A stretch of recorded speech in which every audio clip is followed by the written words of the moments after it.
Hi everybody, I'm Andrew Mattner, Director of Altitude Advisory. I'm joined today by Christian Sloniec, our Senior Business Advisor and resident JobKeeper expert. As everyone's aware, or most people will be aware, the government came out yesterday, mate, and announced the, I guess, much awaited extension to the JobKeeper, JobKeeper framework. Yes. As everyone knows, it was due to finish roughly the end of September. For those that were in it, it's now been extended. So we thought it was an opportune time just to give everybody a quick brief on obviously what's changed. So just quickly a recap on where we're currently at. We're obviously in stage one, JobKeeper still at the minute, which is in play till the end, roughly the end of September, 27th of September. And most businesses that are in JobKeeper at the moment will stay in until the end of September. End of September, yep. And the current framework is $1,500 per fortnight per qualifying employee where you've met the relevant turnover tests. I don't think we need to probably go over them again because we've been through them a couple of times before in previous videos. But the current framework was that once you're into the in basically till the end of September. Yep. Like I said, if you're a qualifying employee, which means you were full-time employed, pre 1st of March, or you were casual for more than 12 months.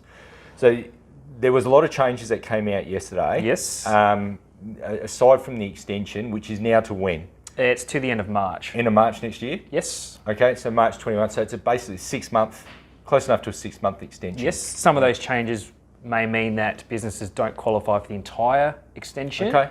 But we'll touch on that. Okay, so tell us about that. So the changes are in two spots. Yes. They're in qualification. Yes. And they're in the rates. Correct. So first of all, the qualification criteria, Christian, what's changed from the current, once you're in, the 30%, you're in for 6 months, what's changing post 28th of September? So there's a couple of changes involved. Some of them, previously it was a by month, so designated if it was for April, you compare April's turnover this year to April's last year. Yep. Once you're in, you qualify for the full period. Right. Now they've changed it so it's done on a quarterly basis. Okay. So the turnover or the decline in turnover stays the same. Yep. But it's done over a 3 month period. Okay. And so it's done from April to June. There needs to be a 30% reduction in gross turnover compared to last year, and then the same for the September quarter. Right, okay. So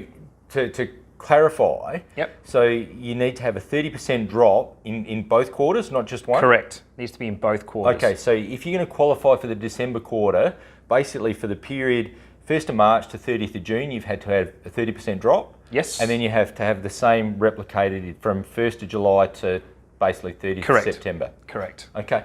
So if you don't qualify in one of those quarters, then you're out. We believe that you are available for JobKeeper 2.0. Right. So both quarters. So that's a pretty big change. Correct. What happens then for March quarter next year, from 1st of January to 28th of March? So presuming you meet the requirements for the December quarter, so you meet it for June and September, it will then be assessed on 1st of October to the 31st of December. So if there's a 30% reduction in the December quarter compared to the equivalent period last year, you then qualify for the March quarter. Right, so you have to stay at that 30% drop. So understanding that if you drop out, so let's just say you drop out in the for the December quarter, you don't meet one of either the June quarter or the September quarter tests, you then can't get back in for the March quarter next year. Correct. Okay, that's a big change. Once you're out of the JobKeeper system, you are out. You're out. You can't requalify it further down the track. Which I suppose is designed quite correctly for those businesses that are on the improve to not continue to get that. The main industries being targeted are those that haven't yet recovered through the COVID crisis, and then for the other industries or areas that have slowly started to get back to normal, it's likely that they may not meet the JobKeeper test going forward. Okay, cool. And in terms of the turnover test, there was obviously a lot of uncertainty early on regarding businesses that had either grown significantly or had acquired another business and so forth, and what that 30% drop in turnover looked like. Are those turnover test still the same based on what you know for this JobKeeper Part 2? Yep. Based on the announcements yesterday, we believe that those extra tests still apply. Yeah. We will be waiting for extra information and further announcements as to the specifics around it, but we believe that those tests will still apply based on these new rules going forward. Okay, cool.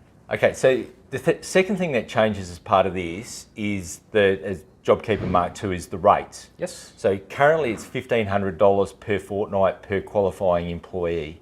What happens post 28th of September? Okay, so it's down to a bit of a work test, and based on how many hours an employee was working in the month of February, so pre-COVID. Yep. If they were working more than 20 hours per week, their rate will become, or the JobKeeper rate becomes $1,200 per fortnight. Okay. For any other or every other qualifying employee, it's reduced to $750 per fortnight. Okay, so if they're working 15 hours a fortnight, 20 hours. No, if they're 15 hours or whatever, they'd be getting $750. Correct. Whereas currently they're getting $1,500. Correct. Okay, so there's a big drop off in there for those part-time employees. Based on the studies that they've done, they've worked out that I think it was 1 in 4 employees currently on JobKeeper are earning a lot more than they previously were when they were working. Okay. So they're just trying to sort of line it back up to that. So that $1,200 rate, what period does that apply for? So that applies for the December quarter. Okay. So from 1st of October to 31 December. Okay, and then that? Same qualification or the same rules apply. Yeah. Greater than 20 hours per week, the rate gets reduced to $1,000 per fortnight. Okay. For all other qualifying employees, it becomes $650. $650 per fortnight. Okay, cool. Thanks, mate. Well, that's been useful. Hopefully that's helpful to everybody in terms of the update. If you want any more information, feel free to contact one of your advisors here at Altitude, or check out our website or our YouTube channel for more information on the current state. So thanks for joining us.